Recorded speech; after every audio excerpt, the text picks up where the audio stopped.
Hey everyone, today we're talking about Hogwarts Legacy and a racist goblin.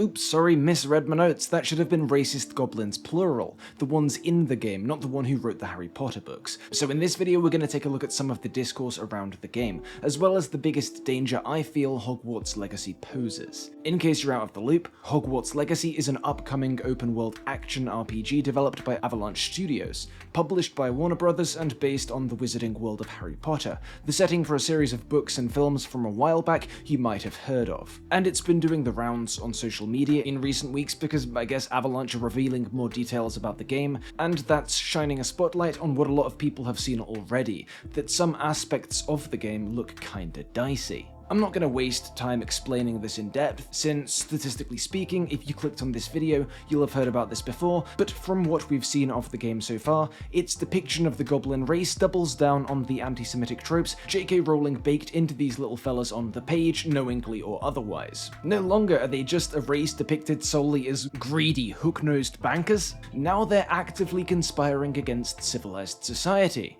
Yay! This, of course, comes just as Rowling's trending for some unrelated unhinged behavior. Take Kenzie's tweet here, which sums it up pretty nicely.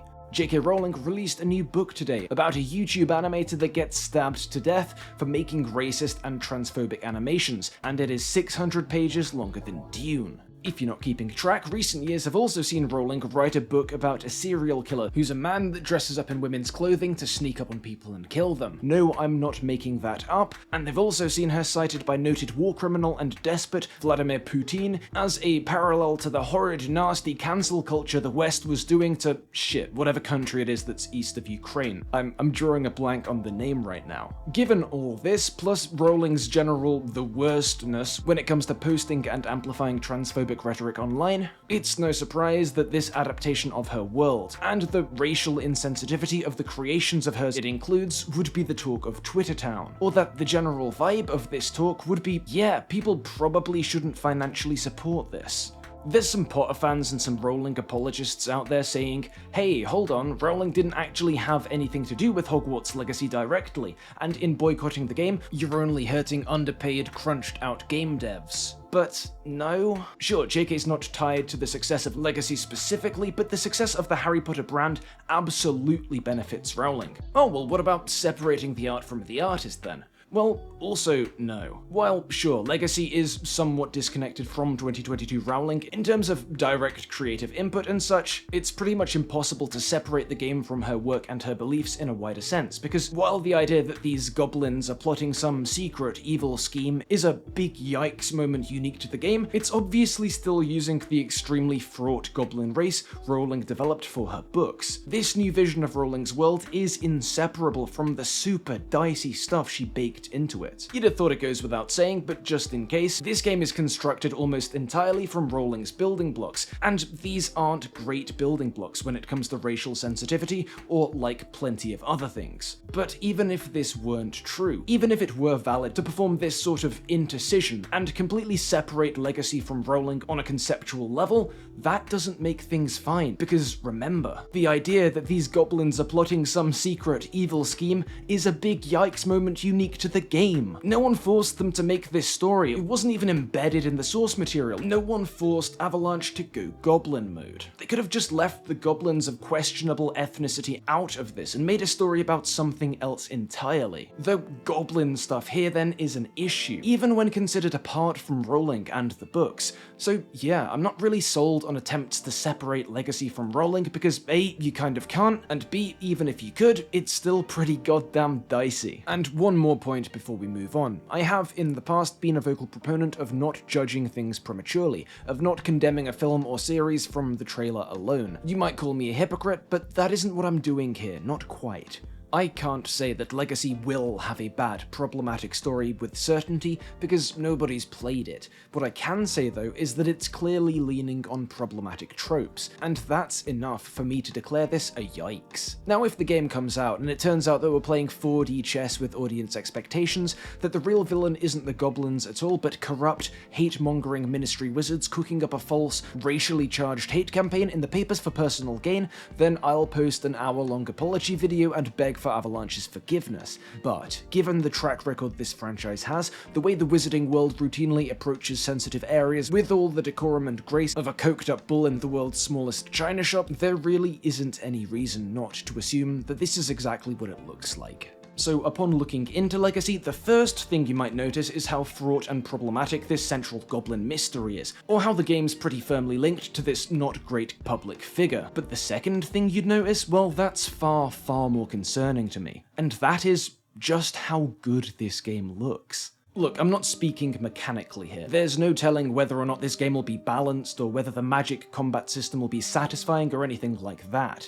I'm just saying, look at this trailer. For the millions of people exposed to Harry Potter as a child, this game is quite literally a dream come true. If you'd have shown me this gameplay trailer when I was, say, 8, I'd probably have tried to put myself into a medically induced coma for the next 15 years to fast forward my life to this game's release. Even if the simulation isn't very deep, even if the mechanics are shite, Legacy's still selling the fantasy of an immersive life in Hogwarts. And even to people who recognize the deeply flawed ideological basis of the Harry Potter series, even for people who have sworn off supporting anything Rowling related, that's still super appealing. Because in some ways, this isn't even about Rowling, it's about the game and the danger it poses to younger, more impressionable players. The fact that Legacy looks really appealing is cause for concern. It probably means more players are going to be sucked in, absorbed completely into the world. And if you're fully bought into this world, if you're not playing a game so much as imagining yourself within it, you're probably not going to be on the lookout for sus shit like goblin coding. It's the same as film. If you're captivated by something, especially if you're emotionally invested, it's a lot easier for problematic messaging to go unnoticed. And when that messaging goes unnoticed, when you've got a pool of viewers or players drinking the Kool-Aid without a second thought,